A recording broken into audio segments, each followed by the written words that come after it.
Sa pagpapatuloy ng ating kwento nakikita natin, habang nagsisimulang mag-away ang lahat, nakikita namin si Ata na pinagmamasdan sila sa malayo at sa isang flashback. Nakikita namin sina Marito at Ata nang una silang pumasok sa academy, kinikilala sila ng lahat bilang mga malalakas na manlalaban. Ang mga mag-aaral na nang ibabaw sa Hanky City ay nasa middle school sila. Naisipan ni Ata na sumali sa isa sa mga nangungunang gang sa akademya, pero hindi interesado si Marito at pilit na tinatakot sila ng isang miyembro ng Aika Union. Sinusubukang ipakita sa kanya kung sino ang boss. Pero sinuntok siya ni Ata at sumunod na kay Marito. Sabi ni Ata na si Marito ay mukhang nasunog. Matapos silang maging nangungunang duo sa gitnang paaralan, nais ni Ata na makahanap ng makakapag-apoy muli. At isa pang member ng Aika Union ang lumapit kay Ata, inaanyayahan silang sumali sa Aika Union. Pagkaraan ng ilang oras nakikita namin sina Marito at Ata na naglalakad sa paligid ng campus at nakita nila ang pinuno ng union. Si Shiba ay hinahamon si Ken sa away, pero madali siyang itinapon ni Ken at nagdiwang ang Minato Kai. Iniisip ang Yunyo ay tapos na, pero biglang sumingit si Marito sa pagtatangkang atakihin si Ken. Nagagawa niyang ipagtanggol ang sarili niya, itinulak pabalik si Marito at nasasabik siya na pagtanto na si Ken ay karapat-dapat na kalaban. Ngunit bigla siyang lumayo kaya nagtaka si Marito at anong dahilan kung bakit ayaw niyang makipag-away. Si Shiba na natalo ngayon ng union ay walang nang pinuno kaya nakikiusap ang mga miyembro kay Marito na pumalit pero wala siyang pakialam. Ang gusto lang niyang malaman ay kung bakit ayaw siyang kalabanin ni Ken. Kaya sinabi nila sa kanya na si Ken ay hindi interesado sa pakikipaglaban sa mga tao na walang conviction. Si Marito kung magiging leader siya ng union pero hindi pa rin siya interesado. Sa Minato Kai headquarters nakikita namin si Ata na lumalapit kay Ken na hinahamon siya sa isang away. Bilang isang pag-aangkin na siya ang bagong pinuno ng union. Na naririnig ito ng lahat at pinapanood nila ang laban habang sinasalakay si Ken sa isang mapangwasak na suntok. Ngunit natiis niya at madali niyang natalo si Ata at aalis na siya, ngunit nilapitan ni Marito at sinabi sa kanya na siya ang tanging pag-asa niya na pagtanto niya ang lahat. Upang magkaroon siya ng lumaban na lagi niyang gusto. At binanggit niya na ang lahat ng inaalala niya ay excitement habang sinusubukan niyang salakayin si Ken. Si Ken napigilan siya ngunit nagtagumpay si Marito para madaig siya. Paglipag ng isang malakas na sipa sa lahat ay nagulat na makita ito. At si Ken ay nasasabik kaya sila ay nagsimulang makipagpalitan ng suntok. At ang laban ay nauwi sa isang draw, ngunit isang masaya na sa wakas ay bumalik si Marito sa kanyang dating sarili. Natagpuan ang kanyang kaparehas si Ken tumangging magtapos ng high school dahil hihintayin niya si Marito hanggang matalo siya. Pabalik sa kasalukuyan patuloy na naglalaban si Ken at si Marito habang pinagmamasdan sila ni Maoro. Ngunit siya ay kinakabahan, ngunit sa pag-iisip na si Marito ay nasa gulo. May problema si Marito, sinabihan siya ni Aladdin na itigil na ang laban. Sinubukan niya silang kausapin pero walang nakikinig sa kanya, pareho silang umaatake gamit ang lahat ng mayroon sila at nagagawa nilang tamaan ang isa't isa na nagpakawala ng shockwave. At nawasak ang lupa sa ilalim ng mga ito. Lahat sila ay nagulat na makita ito, ngunit napagtanto nila na sina Marito at Ken ay walang malay. Si Maoro ay nagsorry kay Marito at walang malay. Si Aladdin ay nag-aalala kung tatawag sila ng ambulansya, ngunit sinabi niya sa kanya na siya ay tapos na sa kanya. Dahilan para maging devastated si Shindo ay dumating na nag-utos sa envoys na umatake at ang lahat ay napagtanto na sila ay nasa likod ng gulo. Habang si Sanya ay nasa sabik na makalaban si Uchiha at siya sumama sa kanila at nagsasabi kay Aladdin na dapat silang sumali, ngunit siya ay nagsimulang maglakad palayo. At sinasabing wala nang mahalaga na ngayon na tinanggihan siya ni Maoro. Sinabi sa kanya ni Sanya na naglalaban siya ng kanyang mga kaibigan at tinanong siya kung iiwan niya sila, ngunit sinabi niya, wala akong pakialam. Sinasabing hindi niya sila kaibigan. Si Sanya ay nabigo sa kanya ngunit habang siya ay papaalisin ay hamarang si Shindo sa pagtatanong sa kanya tungkol kay Sanya. Nagulat siya nang marinig niya ito tungkol kay Sanya na nagtataka kung paano nalaman ni Shindo ang tungkol kay Sanya. Namangha kung paano nalaman ni Shindo ang tungkol kay Sanya at sinimulan niyang salakayin si Aladdin. Pinatumba siya ni Shindo. Sinabi sa kanya ni Shindo na sumanib agad kung ayaw niyang mamatay. Sinabihan siya na dapat nilang gawin ito dahil si Shindo ay papatayin siya. Ngunit sa palagay niya wala na siyang dahilan upang mabuhay dahil siya ay tinanggihan ni Maoro. Napagtanto na siya ay nasa problema kaya napagtanto ni Mataka siya ay nabalisa pero na-distract siya ng isang batang lalaki at tinamaan siya sa kanya paana naging dahilan upang masugatan siya. Habang ang mga miyembro ng Envoys ay lumalapit sa kanya, ipinagpatuloy ni Shindo ang kanyang pagpalo mali ang iniisip ni Uchiha tungkol kay Aladdin. Dahil siya ay hindi kapani-paniwalang mahina na pagtanto ni Shindo na natatalo ang kanyang mga tauhan. Kaya nagpa siyang sumali sa laban inihayag na planado niya ang lahat. Habang pinasasalamatan niya ang lahat sa pagsira sa isa't isa. Kaya't sila ay nagalit at sinubukan siyang salakayin ni Sathi pero kinontra niya. Ang pagbagsak ni Sathi na niningil si Zabo ngunit naiiwasan ni Shindo ang kanyang mga pag-atake at madaling inilabas siya. Hinahamon niya ang lahat na makipagtulungan sa kanya at inaatake niya sila ng kanyang letigo. Ngunit Jabba namamahala upang isara ang distansya. Sinusubukang magpa-headbutt ngunit sinaktan ni Shindo ang kanyang ulo. Madali niyang natatalo ang lahat ngunit si Mataka namamahala upang mapunta ang isang malakas na sipa. Nabali ang kanyang leeg ngunit nabalik ito sa pwesto at sinimulan niyang salakayin si Mataka. Nakita ito ni Aladdin at naalala niya ang sandali si Mataka ay inatake ng mga bully. Habang tinatanong siya ni Sanya kung hahayaan ba niyang mamatay ang kanyang mga kaibigan. Pero hindi siya sumasagot at nadismaya si Sanya dahil gusto niyang talunin si Uchiha. Sinapak ni Shindo ang isang mapangwasak na sipa pagpapatamba kay Mataka. At pilit siyang lumalaban pero bigla na lang siyang natamba. Napagtanto ni Shindo na siya ang huling lalaking nakatayo at iniisip niya ang tungkol sa pagpapahirap sa lahat. Pero nilapitan siya ni Maoro sinasabihan siyang magwala kaya inaatake siya nito. At nakita ito ni Aladdin na napagtanto na siya ay nasa problema at sinabihan siyang tumakbo ngunit ayaw niyang umatras. Sinasabing hindi siya takot kay Shindo tinawag niya itong walang kwentang tao dahilan para magalit siya. At malapit na niyang wakasan ang buhay niya pero nagulat ang lahat nang pigilan siya ni Aladdin. Sinabihan niya si Aladdin na sumuko paglulunsad ng kombinasyon ng mga pag-atake. Ngunit lubos niyang tinitiis ito kaya inaatake siya ni Shindo ng lahat ng mayroon siya. Pero hindi umaatres si Aladdin at napagtanto ni Sanya na ang kanilang marge rate ay wala sa mga chart. Naghagis ng suntok si Aladdin ngunit nagawa itong ilagan ni Shindo at sinubukan niyang magland ng counter-attack. Ngunit hinaharangan ito ni Aladdin at lahat ay nagsimulang magsaya para sa kanya. Habang pinamamahalaan niya ang overpower Shindo iniwan ang kanya na bukas at buong lakas siyang sinuntok ni Aladdin. Lumipad siya palayo sinusubukan niyang bumangon ngunit siya ay ganap na natalo. Ipinagdiwang ng lahat ang tagumpay ni Aladdin sorpresa ni Sanya hindi kasi niya inaasahan na mananalo si Aladdin sa laban.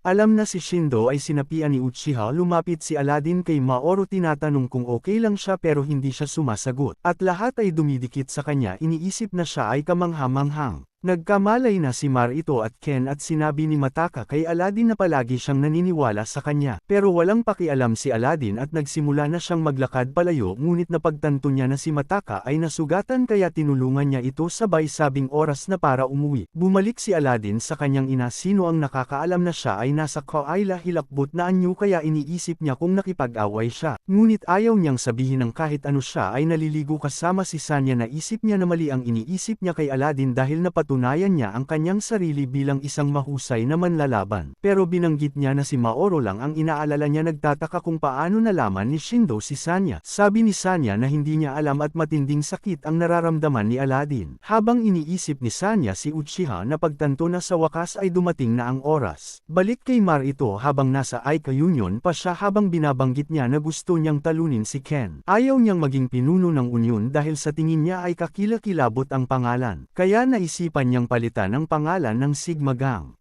At sa tingin ng mga miyembro ay magandang ideya ito nakita namin si Aladdin na naglalakad sa buong campus. Gaya ng sinasabi ni Sanya sa kanya na sa wakas ay nagising na niya ang kanyang inner honky. Sa tingin niya ay karapat-dapat siyang maging kahalili ni Marito kaya si Maoro ay mahuhulog sa kanya. Pero pagpasok niya sa classroom na pagtanto niyang wala siya roon biglang lumapit si Sagi sa kanya sinasabing siya ay isang kamangha-manghang manlalaban. At lumilitaw si Mataka sinasabing na nasa ospital si Maoro binabantayan nito si Marito. Nagmamadali siyang puntahan ito at sinamahan siya ni Mataka. Habang ibinunyag niya na si Mitsu ay nasa juvenile detention dahil inatake niya ang isang pulis. Dahil pinipilit nito sa kanyang mga kaibigan na magbenta ng droga.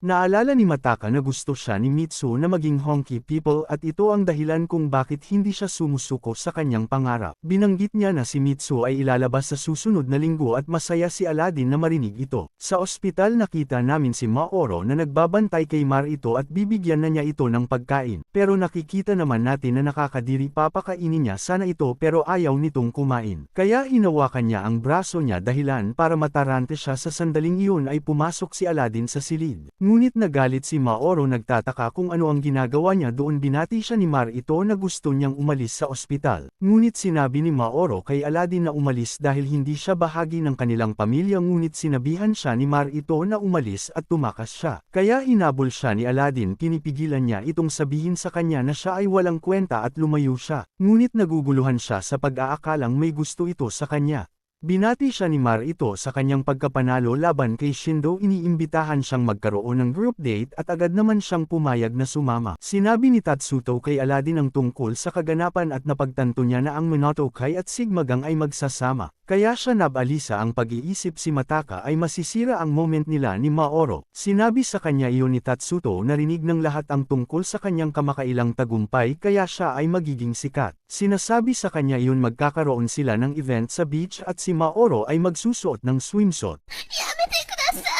Kaya nagiging excited siya. Ako naman tayo sa bahay ni Mataka kung saan nakikita namin ang pagsasanay niya dahil inspired daw siya kay Aladdin. Binanggit ni Mataka na para siyang honky na tao at inaabangan ng lahat ang date ng grupo.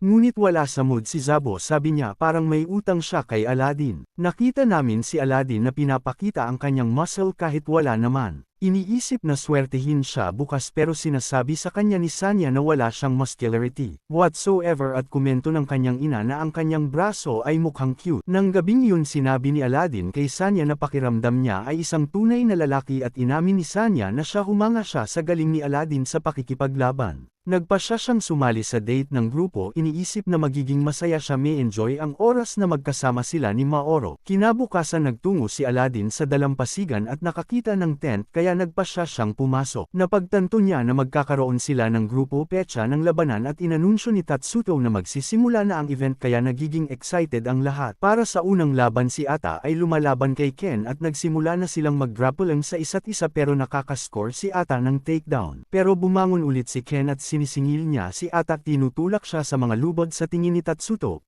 Tapos na siya, pero biglang tumigil sa paggalaw si Ken kaya sinusuri siya ni Tatsuto at napagtanto niyang bali na ang likod ni Ken. Inanunsyo si Ata bilang panalo sa laban. At tumawag sila ng doktor dahil ang manlalaro ay parehong nasa kaila-hilakbot na hugis. Lumapit si Zabo kay Aladdin, sinasabing inaabangan niya ang kanilang laban at napagtanto ni Aladdin na isa siya sa mga manlalaban. Kaya siya ay nagiging wasak, alam niyang hindi niya makikita si Maoro sa kanyang swimsuit. Pinilit ni Sagi na sumuko ang kanyang kalaban, hinahayaan siyang makamit ang tagumpay pero pumasok si Marito sa ring at binugbog siya nito, kanya si Marito ang idineklara bilang panalo at kinukunan siya ng litrato ni Maoro sa pag-iisip na para siyang Diyos. Nagugutom siya kaya nag-aalok si Aladdin na kumuha ng pagkain para sa kanya. Samantala nakita namin ang mga neboy na naghahanda ng pagkain para sa lahat at hindi masaya si Shindo na humihingi ng payo kay Uchiha. Ngunit sinabi niya kay Shindo na tiisin ito. Nagulat si Aladdin nang makita siya, tinatanong kung bakit niya alam ang tungkol kay Sanya. Pero ayaw niyang sumagot at hinayla ni Sanya si Aladdin. Nakikita namin si Mataka na naglalaban at nakakakuha siya ng panalo, nakakabilib sa lahat dahil natanggal na niya ang 7 manlalaban. Naghahanda si Zabo na lumaban ngunit agad siyang natalo at nakikita natin na dinudurog ni Marito ang kanyang mga kalaban. Na pagtanto ni Aladdin na si Mataka na lang ang natitira sa Mononoke. Iniisip na hindi niya kailangang lumaban pero sinabihan siya ni Marito si Mataka ang nagiging partner niya.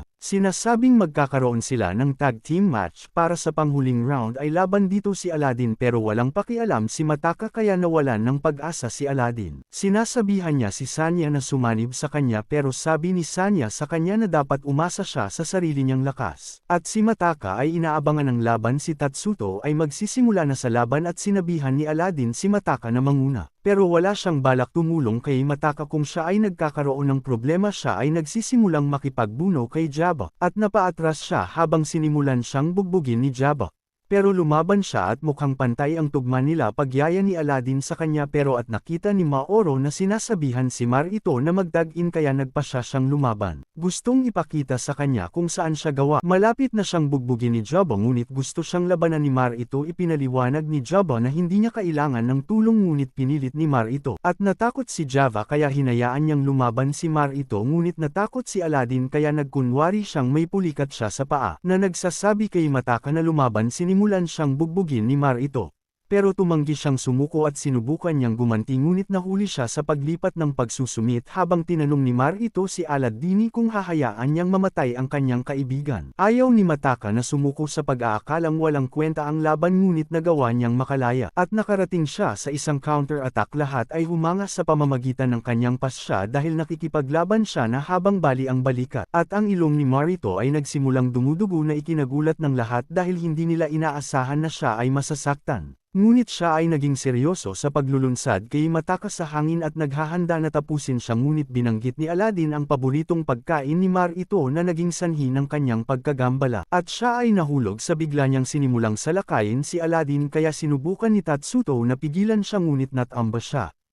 Nagsimulang maghanap ng paborito niyang food kikang si Aladdin at sinubukan siyang pigilan ni Mataka na pigilan siya ni Jabba na kumapit kay Aladdin na iniisip kung nasaan ang paborito niyang pagkain. At sinubukan ni Jabba na umatake na ikinatumba ni Mataka sinalakay si Mar ito ngunit nagagalit siya. Itinapon si Aladdin at napadpad siya kay Jabba nang hindi sinasadya at tinapos ni Aladdin na manalo sa laban. Ang lahat ay nagdiwang sa pag-iisip na ang laban ay kamangha-mangha ngunit nadismaya si Mar ito at natapos niyang sirain ang Told. Pagkatapos ng kaganapan sinabi ni Mataka kay Aladdin na nagkaroon siya ng magandang pagkakataon ngunit ayaw ni Aladdin na gawin ito. Sinabi sa kanya ni Mataka na parang honky na nakikipaglaban siya habang dinadaanan sila ng kamelyo. At nakita niya si Maoro na nakasakay dito hinabol niya ito ngunit nakita namin si Shindo na nanunood sa kanila kasama si Uchiha at mukhang may iniisip sila. Nang biglang nakita namin si Mataka na bumisita sa dambana kasama si Mitsu na nagsasabi sa kanya na ang mga honky na tao ay hindi kailanman tumakas. Mula sa dambana nakakaramdam siya ng kakaibang presensya kaya tinanong niya si Mitsu tungkol dito. Ngunit wala siyang naramdaman sinabi kay Mataka na naaapektuhan lamang nito ang mga mahihinang puso ng mga tao. Pabalik sa kasalukuyang si Mataka ay umaasang makita ang kanyang kapatid na alam na malapit na siyang palayain mula sa juvenile detention. Tinitingnan ni Maoro ang larawan ni Mar ito nang lapitan siya ni Aladdin ngunit ayaw niya itong kausapin. Sa tingin niya ay masama ang loob niya dahil lumalaban siya kay Mar ito na sinasabing napilitan siya ngunit sa tingin niya karapat dapat na siyang maging kahalili ni Mar ito kaya sinubukan niyang tanungin si Maoro. Iniwan siya at dumating si Mataka na nagsasabing dapat silang kumain ng magkasama ngunit iniisip ni Aladdin na sinira niya ang sandali. Na sinabi niya kay Aladdin na nagpaplano siyang mag-welcome home party para kay Mitsu. Nagtatanong kay Aladdin kung magagawa nila ito sa kanyang restaurant dahil gusto ni Mitsu ang Chinese food. At pumayag si Aladdin na sinabi ni Mataka sa kanyang barkada ang tungkol sa party at inaabangan nilang lahat. Sinabi na mas malakas kaysa kay Ken kaya't lumaban sa kanya na nagsasabing si Aladdin ay dapat sumanib sa kanya muli. Ngunit si Aladdin ay nagtataka kung bakit nais na patuloy na sumanib sa kanya kaya ipinaliwanag niya na gusto niyang bumuo ng pamilya kasama si Aladdin. Ngunit siya ay tumanggi sa pag-iisip na siya ay kakaiba samantala. Si Mataka ay naglilinis ng dambana nakita ang envoys na umaatake kay Shindo dahil pinahirapan niya sila. Ngunit sinabihan sila ni Mataka na itigil ang pagbabanta na bubugbugin sila kaya lumayo sila. At tiningnan niya si Shindo na nagtatanong sa kanya kung okay lang siya nagpapasalamat siya sa pagtulong ni Mataka sa kanya. At humingi siya ng paumanhin sa kanyang mga aksyon na nagsasabing tinulungan siya ni Aladdin na mapagtanto ang kanyang mga pagkakamali. Habang binabanggit niya si Aladdin ay lumaban tulad ng isang honky na tao. Dito ay nagpapakita na gusto din niyang maging isang honky na tao ngunit siya ay sumuko sa kanyang pangarap. At na-realize na sila ay hindi iba na nagsasabing siya ay dating nagsasanay kasama si Aladdin. Ngunit siya ay wala kahit saan malapit sa level ni Aladdin. Si Shindo nakahanap ito kakaibang kasabihan alam niya kung paano si Aladdin ay lumakas. At binanggit na ang templo ay nagtataglay ng isang sekreto ngunit nagpasya siyang huwag sabihin kay Mataka. Sabi na mas mabuting hindi niya alam si Shindo ay aalis ng templo ngunit nalaman namin na siya ay sumusunod sa utos ni Uchiha. Nangakong tutulungan siyang makaganti. Noong gabing iyon nakita namin sina Mataka at Aladdin sa restaurant na naghahanda para sa party habang ang ina ni Aladdin ay nagpahayag na siya ay nasa sabik na makita si Mitsu, na nagtataka kung ilang taon na siya kaya sinabi ni Mataka na siya ay 21 taong gulang at sa tingin niya ay nasa perpektong edad siya, ngunit sinabihan siya ni Aladdin na bumalik sa trabaho. Tinulungan siya ni Aladdin na maghanda ng pagkain. Ngunit patuloy siyang nanggugulo dahil hindi niya alam kung paano gumawa ng yozaso. Tinuruan siya ni Aladdin kung paano ito gawin ngunit hindi pa rin niya ito nakuha. At sinabihan siya ni Aladdin na linisin ang kanyang kalat. Tinawag iyon nagluluto siya noon gamit ang mitsu pero nasunog nila ang pagkain. Kaya sinabihan siya ni Aladdin na dapat niyang turuan si Mitsu kung paano magluto at tinanong siya kung magsasama na sila. At kinumpirma niya ang kasabihang ito na magrerente sila ng apartment. Kinabukasan mukhang naghahanda silang sunduin si Mitsu at lahat ay tumungo sa restaurant. Naghihintay sa kanyang pagbabalik ngunit nang makarating si Mataka sa detention facility ay may lumapit sa kanya na sinabi sa kanya na si Mitsu ay nakaranas ng isang nakamamatay na pinsala, at maaaring hindi na siya mabuhay upang makita ang isa pang araw si Mataka ay mawala at ang kanyang mga kaibigan ay nagsimulang maghanap sa kanya. Nagtataka kung bakit hindi siya pumunta. Pumunta si Zabo sa bahay ni Mataka kung saan sinabi sa kanya ng isang babae ang nangyari. Nagsasabing hindi pa umuwi si Mataka kaya nagpasya siyang ipagpatuloy ang paghahanap kung saan ginugugol ni Mataka ang kanyang libreng oras. Bumalik si Aladdin sa kanyang silid-aralan na sinusubukang kausapin si Maoro ngunit tuluyan na itong hindi pinansin, at nilapitan siya ni Zabo na nagsasabing kailangan nilang mag-usap ngunit tumanggi siyang umalis kay Maoro. Kaya kinaladkad siya ni Sagi. Sinabi nila sa kanya ang tungkol sa balita na sinasabing sinaksak si Mitsu sa detention facility, at hindi sila sigurado kung makakarating siya. Tinanong nila si Aladdin kung alam niya kung nasaan si Makaka. Ngunit sinabi niya na wala siyang ideya na sinasabing mas kilala nila si Mataka kaysa sa kanya kaya nagalit si Zabo na sinabing kaibigan daw niya si Mataka. Ngunit tinanggihan niya ito kaya iniwan siya ni Zabo sa pag-aakalang wala siyang silbi. Pumunta si Aladdin sa rooftop upang hanapin si Maoro. Ngunit wala na siya at binuksan niya ang kanyang lunchbox na pagtanto na napuno ito ng gyoza na ginawa ni Mataka. Si Mataka na nagmumoping nang mapansin niya ang kaguluhan at nakita niya ang isang maitim na figure na papalapit sa kanya na naging sanhi ng pagkataranta niya kaya sinubukan niyang tumakbo palayo ngunit siya ay napagod. At naabutan siya ng madilim na figure at nagtungo si Mataka sa restaurant kung saan niya nakita ang ina ni Aladdin na nagtanong sa kanya kung ayos lang siya. Ngunit sinabi niya sa kanya na hinahanap niya si Aladdin kaya pinayagan siya nitong pumasok sa bahay. Binisita niya si Aladdin sa kanyang silid na napagtantong natutulog siya at nakita niya ang bala sa kanyang ulo. Nang maalala niya na sinabi sa kanya ni Shindo na may sikreto si Aladdin kaya nahawakan niya ang bala na naging sanhi ng paglitaw ni Sanya. At natarante siya nagtatago sa isang eskinita kung saan nakilala niya si Shindo na nagsabi sa kanya na si Sanya ang dahilan kung bakit lumakas si Aladdin. Niloloko siya ni Shindo tungkol kay Aladdin. Si Mataka kaya sinimulan siya ni Aladdin na hanapin at nakita niya si Mataka sa templo na nagtatanong sa kanya kung okay lang siya. Pero tinanong niya si Aladdin kung totoo ba ang kanyang lakas na nagpapakita na nakita niya si Sanya at tinawag siya ni Mataka na pinakamalakas na mandirigma sa paaralan ngunit pinaalalahanan niya si Mataka tungkol sa mga bully. Si Mataka ay masyadong mahina para talunin sila sa pag-iisip na ito ang dahilan kung bakit sinimulan siyang hindi pansinin ni Aladdin. Kaya sinubukan niyang magpakatatag sa tingin niya ay iniligtas siya ni Aladdin mula sa mga bully. Ngunit itinanggi niya ito at sinabing iniwan niya siya noong nang walang malay sa kanyang panaginip kaya sinabi niya kay Mataka na hindi na siya interesadong maging honky na tao at lumayo siya. Pumasok si Shindo sa templo at nakita niya si Mataka sa sulok kaya kumuha siya ng baril na naging sanhi para si Mataka ay magpanik. Ngunit sinabi sa kanya ni Shindo na walang dapat ikatakot dahil ang kanyang paghihirap ay matatapos na. Tinulungan niya si Mataka na hawakan ang baril na sinasabi sa kanya na puntiryahin ang dark figure at kinalabot niya ang gatilyo ngunit tumalbog ang bala na tumama sa kanyang dibdib at naging sanhi ng kanyang pagkawalan ng ilang sandali.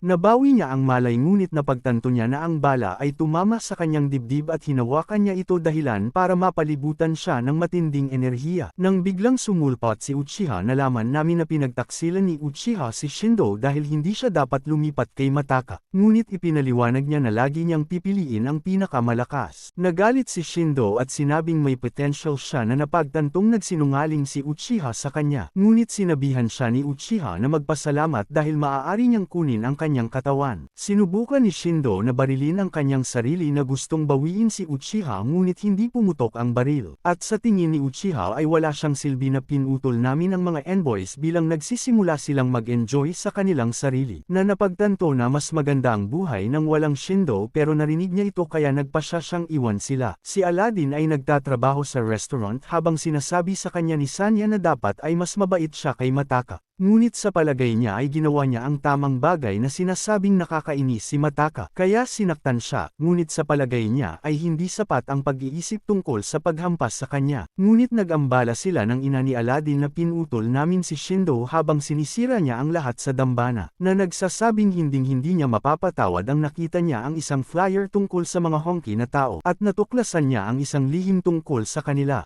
Makikita natin si Maoro sa kwarto ni Marito kung saan siya nagpanggap na may kasamang tea party. Ngunit may narinig siyang papalapit kaya nagtago siya sa ilalim ng kama. Dumating si Ata at nagkwento sa kanya kung ano ang nangyari kay Mitsu at hindi siya natutuwa sa narinig. Ang pag-iisip na ito na iniisip ni Mitsu ay hindi dapat bumaba ng ganoon kadali dahil siya ay sinabi na mas malakas kaysa sa iniisip ni Ken. Si Ata ay nanlulumo na sinabi kay Marito na siya ang kapatid na lalaki ni Mataka at nagulat si Maoro nang marinig ito. Si Marito ay naghahanap sa paligid ng kanyang silid na nagtataka kung si Maoro ay nakikinig. Ngunit hindi niya ito nakikita at sinabi sa kanya ni Ata ang tungkol kay Mataka na nagsasabing hindi siya pumapasok sa paaralan. Pumasok si Mataka sa dambana kung saan tinawag niya si Uchiha ngunit nalaman namin na ang madilim na figure ay sumusunod pa rin sa kanya. Napagtanto ni Uchiha na ang kanyang puso ay mahina na sinasabi sa kanya na ito ay dahil kay Aladdin. At pinapayuhan si Mataka na paalisin siya ngunit sa tingin ni Mataka si Uchiha ay nagsisinungaling na nagsasabing siya ay nagsasanay para lumakas. Dahil iniwan siya ni Aladdin ang madilim na figure ay hindi na wala sinabi sa kanya ni Uchiha na hindi niya hinahabol ang tunay na lakas. Dahil hindi niya pinupuntirya ang tuktok at naalala niya kung paano siya natalo kay Ken na napagtanto na hindi siya sapat. Ngunit inanyayahan siya ng Mononoke na magsama, masaya siya na sila tinanggap siya sa grupo ngunit sinabi sa kanya ni Uchiha na pinahihina siya ng kanyang mga kaibigan, na nagsasabing dapat niyang talikuran ang mga ito kung gusto niyang maging hongki na tao. Ang lumabas kasama niya ay nilapitan siya ni Maoro na naging sanhi ng labis na kagalakan at sinimulan niya itong kausapin. Ngunit tinanong niya ito tungkol kay Mataka alam niyang nalulumbay siya dahil sa nangyari kay Mitsu ipinahayag niya na nararamdaman niya ang kanyang sakit. At nagulat si Aladdin nang marinig ito na nagtatanong sa kanya kung gusto niya si Mataka at sinasabi sa kanya, hindi para isipin ang kanyang mga problema. Ngunit tinanong niya si Aladdin kung naisip na ba niya ang damdamin ni Mataka sa pag-iisip na siya ay isang kasuklam-suklam na tao, kaya ayaw niyang makipag-usap sa kanya mamaya sa araw na iyon. Biglang lumapit sa kanya kaya tinanong niya si Shindo kung paano niya alam ang tungkol kay Sanya, ngunit sinabi sa kanya ni Shindo na malalaman niya ito at iniwan niya ang note para sa kanya bago lumakad palayo at balik kay Mataka habang sinasabi sa kanya ni Uchiha na lalakas siya pagkatapos niyang talunin si Aladdin, ngunit ayaw niyang gawin. Kaya hinihikayat siya ni Uchiha na sabihing niloloko siya ni Aladdin.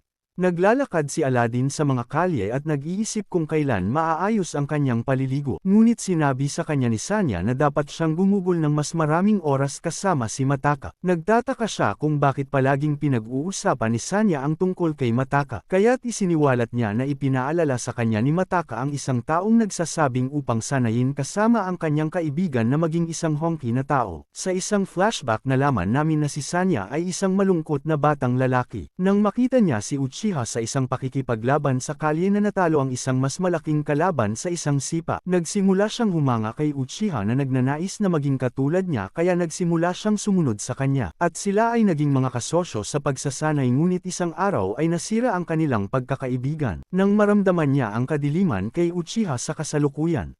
Ipinaliwanag ni Sanya na gusto niyang mapanatili si Mataka ang pakikipagkaibigan nila ni Aladdin na pinaalalahanan siya na gusto nilang maging matapat na mga tao ngunit. Ipinaliwanag niya na ito ay sa nakaraan ngunit sa oras na iyon. Biglang sumulpot si Mataka at sinabihan si Aladdin na labanan siya.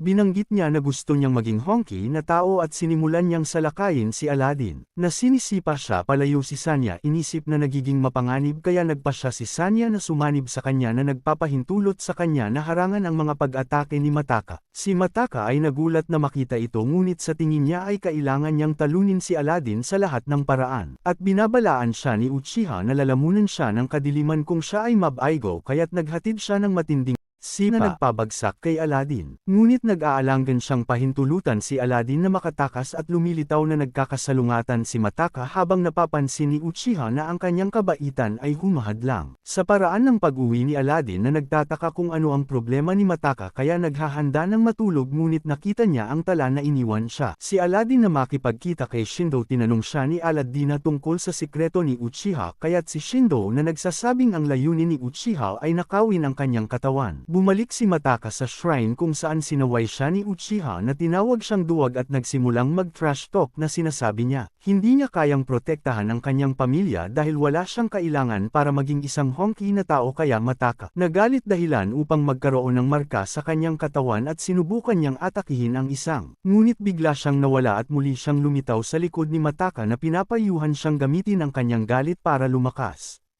Bumalik kay Aladdin habang tinanong niya si Shindo kung ano ang ibig niyang sabihin kaya ipinaliwanag niya na mamamatay si Aladdin. Pagkatapos kunin ni Sanya ang sa kanyang katawan at si Shindo ay tumatawa. Sinasabing nalinlang si Aladdin pero hindi siya naniniwala kay Shindo kaya sinabihan niya si Aladdin na tanungin si Sanya kung gusto niyang malaman ang katotohanan na nagsasabing kailangan niyang bigyan ng babala si Mataka bago pa mahuli ang lahat. Kinabukasan ay bumalik si Aladdin sa paaralan at nakita niya si Maoro ngunit naalala niya ang dati nilang pag-uusap sa pag-iisip ay kinamumuhian siya. Si Zabo at si Sagi ay natutuwa na makita si Mataka na iniisip na bumalik na siya sa normal. At inanyayahan niya silang magsaya ng magkasama kaya nagsimula silang maglaro sa arcade. Ngunit nakita ni Mataka ang mga batang lalaki ng N-Boys kaya sinabi niya sa kanyang mga kaibigan na kukuha siya ng inumin. Ngunit nabangga niya ang isa N-Boys kaya sila nagalit pero nakilala nila Mataka. Dahil alam nilang hindi sila sapat para talunin siya kaya't nagpa siya silang umalis. Ngunit bigla silang inatake ni Mataka kaya nakipag-grupo sila sa kanya.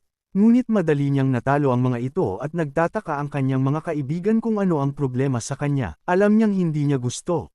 Pumili ng mga away iniwan niya ang kanyang mga kaibigan.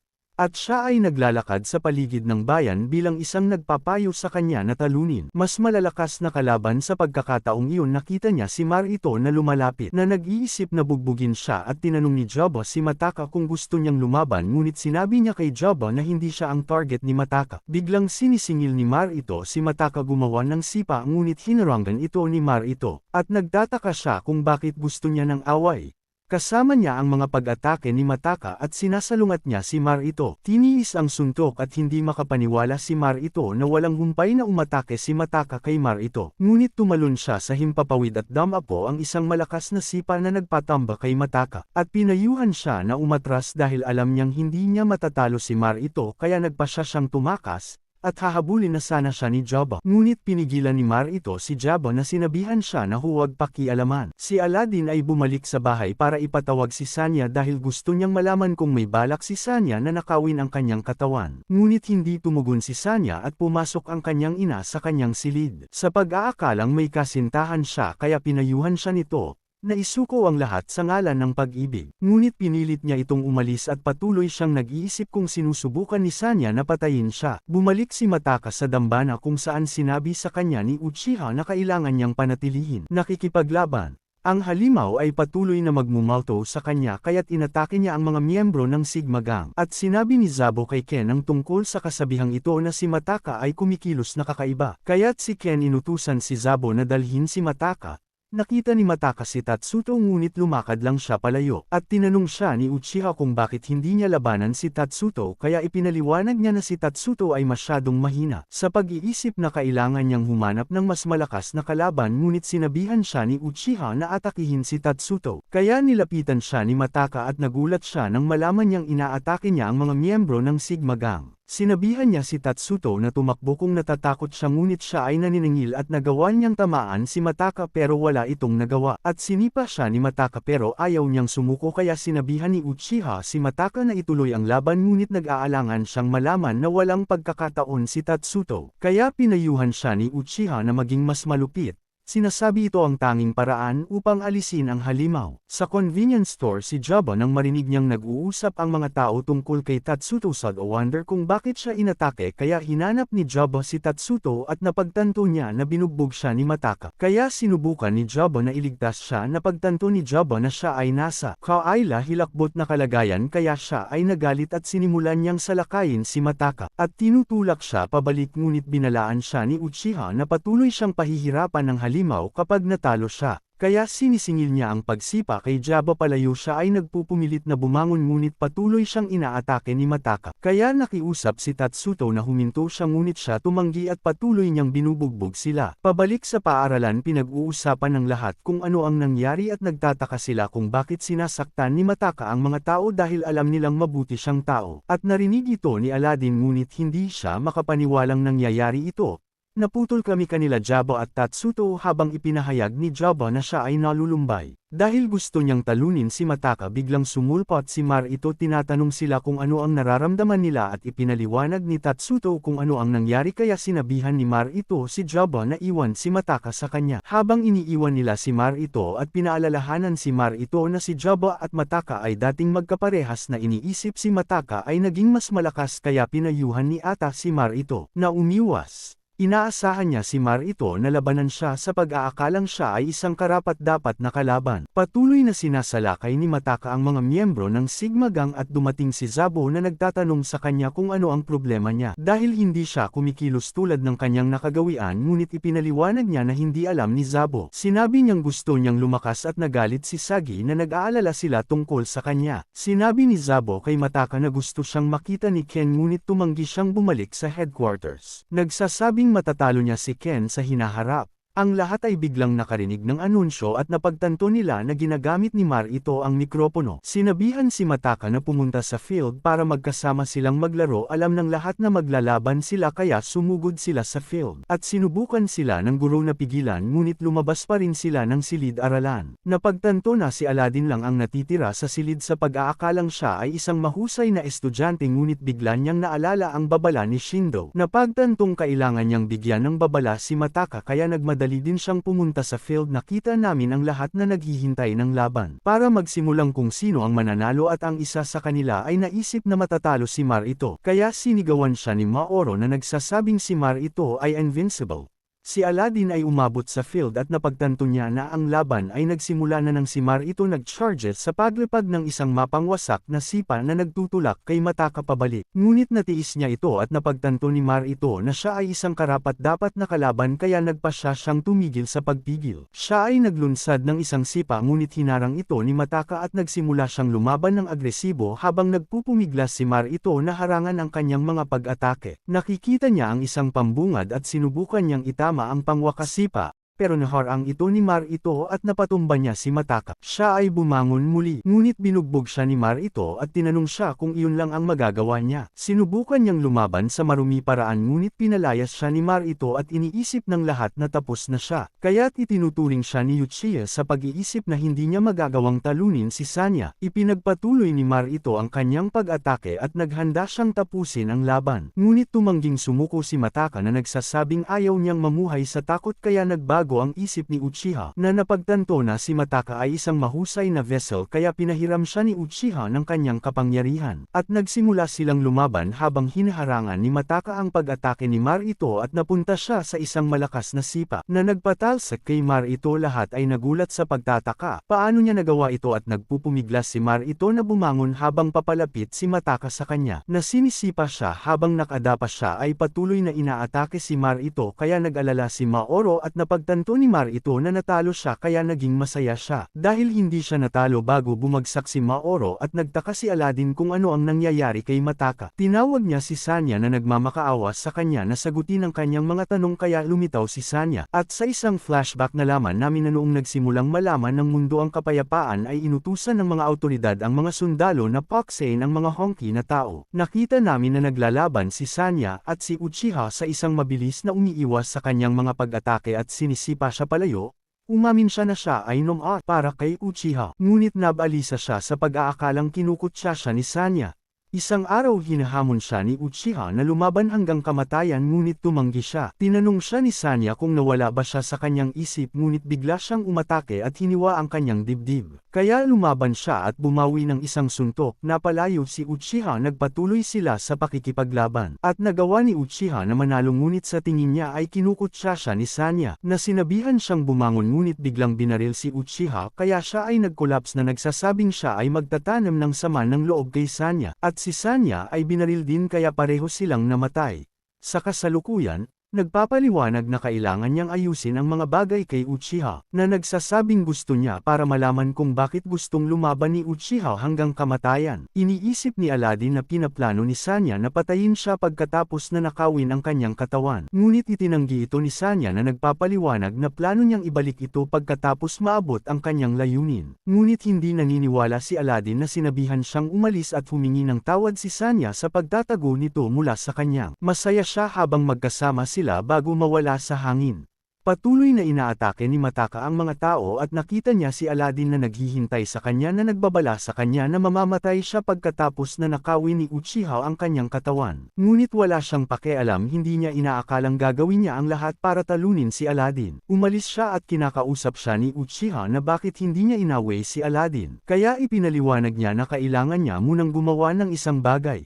Makikita ang sigmagang habang iniisip nila kung ano ang mangyayari sa kanila dahil natalo na si Mar ito. Lumapit sila kay Ata at tinanong kung may future pa ang sigmagang ngunit siya ay nagagalit na siyang kinatakot ng mga kagang niya. Ang pagsasabi sa kanila na ang sigmagang ay babawi sa punong himpilan ng Mononoke ay nagtataka ang mga bantay kung ano ang problema ni Mataka. Dahil siya ay umaatake ng mga tao nang walang dahilan, alam nilang may balak si Ken na harapin siya ngunit sa sandaling iyon nakita nila si Mataka na papalapit at pinatumba niya ang mga bantay. Si Zabo ay tila nagtataka kung ano ang nangyari sa kanya ngunit tinawag niya si Ken na hinahamon siyang makipaglaban. Tinanong ni Sagi si Mataka kung ano ang kanyang ginagawa ngunit tinulak niya siya palayo kaya sinabihan siya ni Zabo na hawakan. Ngunit lumitaw si Ken kaya sinabihan siya na bukas ang laban at tinanggap niya ang hamon. Umalis si Mataka. Nakita namin si Aladdin sa kanyang restaurant nang marinig niya ang mga estudyanteng nag-uusap tungkol kay Mataka, na alam niyang hinahamon niya si Ken na makipag-away. Naalala ni Aladdin ang sinabi ni Mataka sa kanya at nakita niya si Ken. Pumasok sa restaurant kaya tinanong siya ni Aladdin na kung gusto niyang makipag-usap. Makikita si Mar ito sa ospital at binisita siya ni Ata. Pagtatanong niya kay Maoro kung siya ay nagkamalay. Ngunit siya ay tinanggihan ito kay Ata at sinabing kailangan niyang magpahinga. Si Maoro ay nagsimulang umiyak sa kanyang kapatid na lalaki.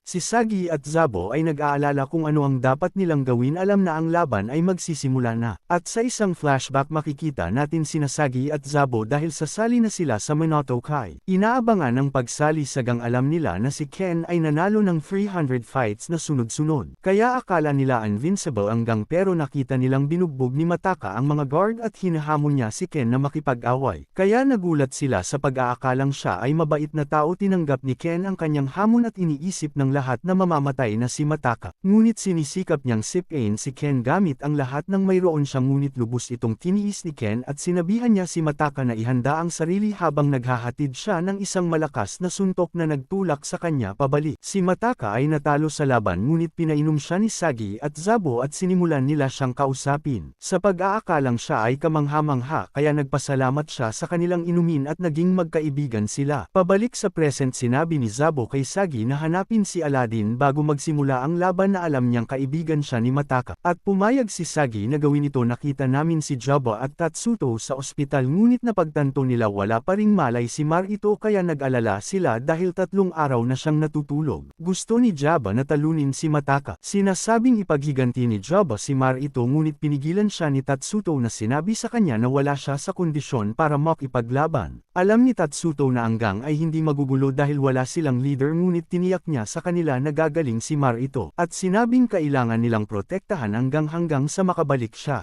Si Mataka ay papunta kay Ken ngunit hinarangan ni Zabo ang kanyang landas na nagtatanong sa kanya kung bakit hindi siya bumalik dati. Ngunit hindi siya tumugon at siya ay patuloy na lumalakad pasulong kaya sinabi sa kanya ni Zabo na siya ay itataboy mula sa gang kung siya ay lalaban Ken. Si Zabo ay sinisingil siya sa pag-atake sa lahat ng mayroon siya ngunit ang kanyang mga pag-atake ay hindi gumagana. At nag-counter si Mataka sa mapangwasak na suntok na naging sanhi ng pagbagsak niya. Nagulat si Mataka kung nakalimutan na niya ang lahat ngunit sinalakay niya ito ng walang awa na binugbog siya hanggang sa maging dagwang na siya. Ngunit ayaw pa rin niyang sumuko na nagsasabing hindi niya hahayaang makadaan si Mataka kaya sinaktan siya muli ni Mataka at siya ay napatumba. Si Mataka ay naglakad palayo ngunit si Zabo hinawakan niya ang kanyang paa at sinabing magkaibigan pa rin sila ni Mataka. Sinipa siya hanggang sa bumitaw siya. Balik kay Aladdin habang si Sagi ay pumasok sa kanyang kwarto niyaya siyang manood ng laban ni Mataka ngunit nagtataka siya kung bakit siya pupunta doon. Kaya pinaalalahanan siya ni Sagi na si Mataka ay kanyang kaibigan.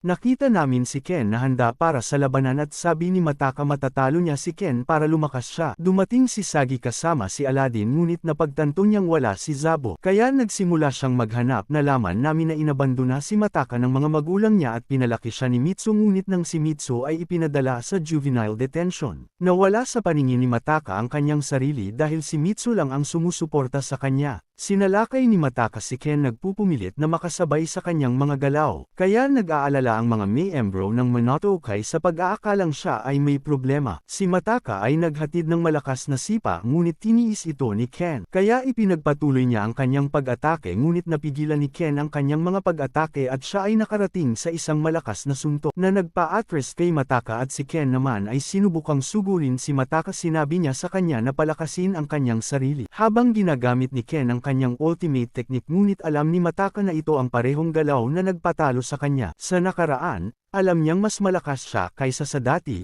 lumabas si Uchiha kasama niya at naghatid siya ng isang sipa. Sa lahat ng kanyang malakas na pagtama sa ulo ni Ken sinundan niya ito ng sunod-sunod na pag-atake, at hindi kayang ipagtanggol ni Ken ang kanyang sarili. Kaya nawala ng pag-asa ang lahat ng mapagtantong malapit na siyang mawala. Ipinagpatuloy ni Mataka ang kanyang onslaught at naalala ni Ken na sinabihan siya ni Mitsu na mag-ingat kay Mataka. Ngunit si Mataka ay nagpakawala ng isang mapangwasak na sipa pero tumanggi si Ken na bumagsak ngunit napagtanto ni Mataka na hindi siya makagalaw. Kaya isinuko ni Mataka ang kanyang uniforme nang alam niyang nanalo siya sa laban habang si Aladdin ay naglakad papalayo. Inisip niya ang sinabi ni Ken sa kanya, na kung magagawa niya itong talunin kaya't ibinunyag ni Ken na naniniwala siya kay Aladdin. Sa pag-aakalang magagawa niya ang anumang bagay gamit ang kanyang mga kamao. Sa tingin ni Mataka ay oras na upang magharap sila ni Aladdin at nasa sabik si Uchiha na alam niyang magkakaroon siya ng isa pang laban kay Sanya. Bumalik si Aladdin sa dambana at kinuha niya ang pistol at gagamitin niya ito para barilin ang kanyang ulo. Ngunit biglang lumabas si Sanya at nagulat siya at sinabi ni Aladdin na mag-merge sila.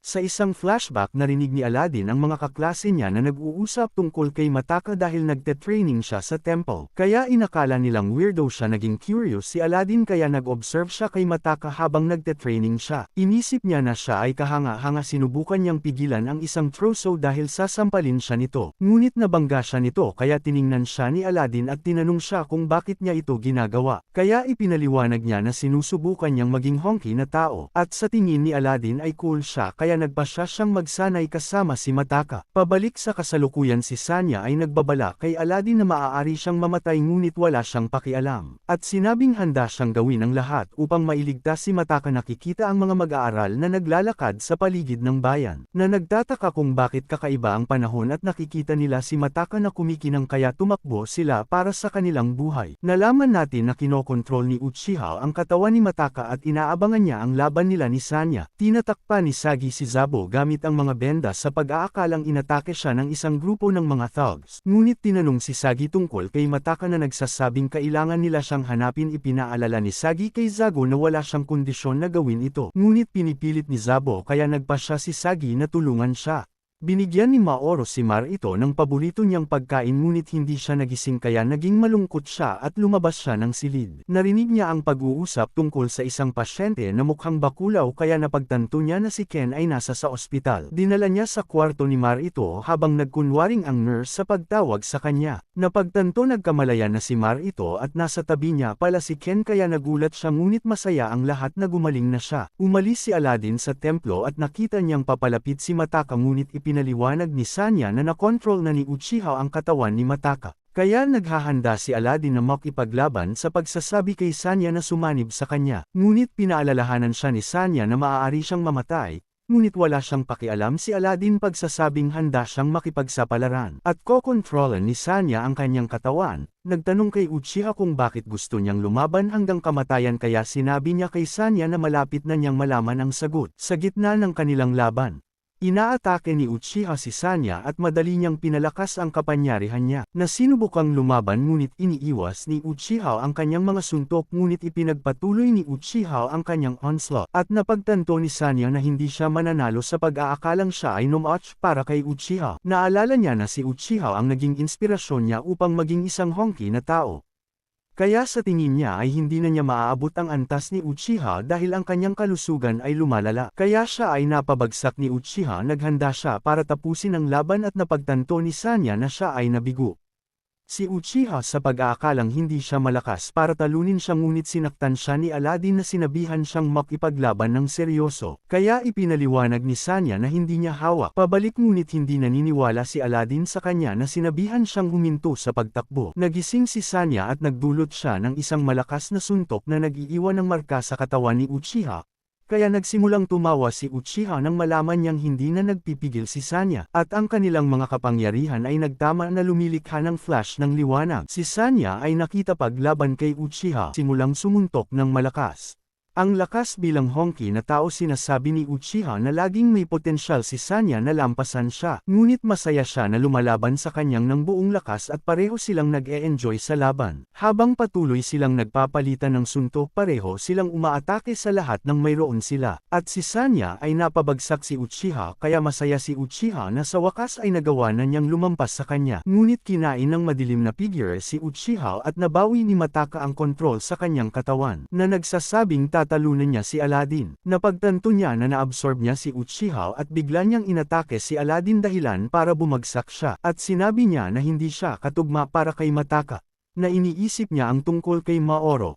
Kaya tumanggi siyang sumuko at sinabing gusto niyang swertihin bago siya mamatay. Nabawi niya ang kontrol sa kanyang katawan. At natuwa si Sanya na makita ito ngunit nagtaka si Aladdin kung ano ang nangyari kay Mataka. Ipinaliwanag ni Sanya na hinihigop niya ang kapangyarihan ni Uchiha. Si Aladdin ay nakipaglaban sa kanyang napakalaking lakas kaya sinabihan siya ni Sanya na manatiling nakahiga. Iniisip na papatayin sila ni Mataka kung hindi siya atras ngunit tumanggi si Aladdin. Tinanong siya ni Aladdin kung bakit gusto niyang lumakas ngunit ipinagpatuloy niya ang kanyang walang humpay na pag-atake. Habang sinasabi niya kay Aladdin na gusto niyang mawala ang halimaw ngunit hinarap siya ni Aladdin at sinabi sa kanya na siya ay naging isang halimaw. Kaya't nagtaka si Aladdin kung ano ang kanyang kinatatakutan. Napagtanto ni Aladdin na si Mataka ay natatakot na mag-isa at siya ay nagkasala dahil sa hindi niya pinansin si Mataka. Kaya nagpasya si Aladdin na huminto sa pagtakbo palayo at natama ng isang mapangwasak na sipa si Aladdin na malapit nang bumagsak ngunit siya ay tumayo at si Sanya ay nagulat nang siya ay nagsimulang magliwanag. At siya ay naghagis ng mapangwasak na suntok kay Mataka nataman at ang epekto ay lumikha ng isang napakalaking pagsabog na maaaring maramdaman mula sa malayo. Napagtanto ni Sanya na si Aladdin ay naging honki na tao kaya nagpasalamat siya kay Aladdin sa pagtuturo sa kanya kung ano talaga ang ibig sabihin ng honki. Gusto niyang kalabanan si Aladdin pero hindi siya interesado makipag-away ulit kaya nagpaalam si Sanya at siya ay biglang nawala. Si Mataka ay nanimbalik ang kamalayan at napagtanto niya na siya ang nagdulot ng kaguluhan sa lahat. Ngunit nakita niya ang kanyang mga kaibigan na lumalapit at ipinakita sa kanya ni Aladdin ang Friendship Stone kaya nagsimula siyang umiyak. Si Mataka na napagtanto na hindi siya nag-iisa pagkatapos ng insidenteng bumalik si Mataka sa Mononoke. At pinatawad siya ni Ken na tinanggap siya sa gang muli at ipinagpatuloy ni Maoro ang hindi pagpansin kay Aladdin. Humingi ng paumanhin si Mataka sa Sigma Gang kaya pinatawad siya ni Marito. Pagkaraan ng ilang sandali ay nakita namin si Aladdin na sinusubukang gayahin si Marito sa pag-aakalang magugustuhan siya ni Maoro. Kung kaya niya itong bawiin ngunit napagtanto niya na nawala ang bala sa kanyang ulo nagsimula siyang mag-isip tungkol kay Sanya. Si Mataka ay tumingin kay Mitsu sa ospital at napagtanto niya na ang kanyang kapatid ay malapit ng gumaling. Si Aladdin ay bumalik sa dambana nang napagtantong ito ay ganap na nawasak nakakita siya ng isang bala kaya pumulot niya ito at nagsimula siyang tawagin si Sanya pero hindi siya tumugon. Kaya't itinapon niya ito sa karagatan ngunit ito ay tumalbog sa isang sodaken at tumama sa kanya sentido at biglang lumabas si Sanya at masaya siyang makita ulit si Aladdin. At dito na nagtatapos ang ating kwento sana ay nagustuhan nyo. Shout out nga pala kay Gian Kyle.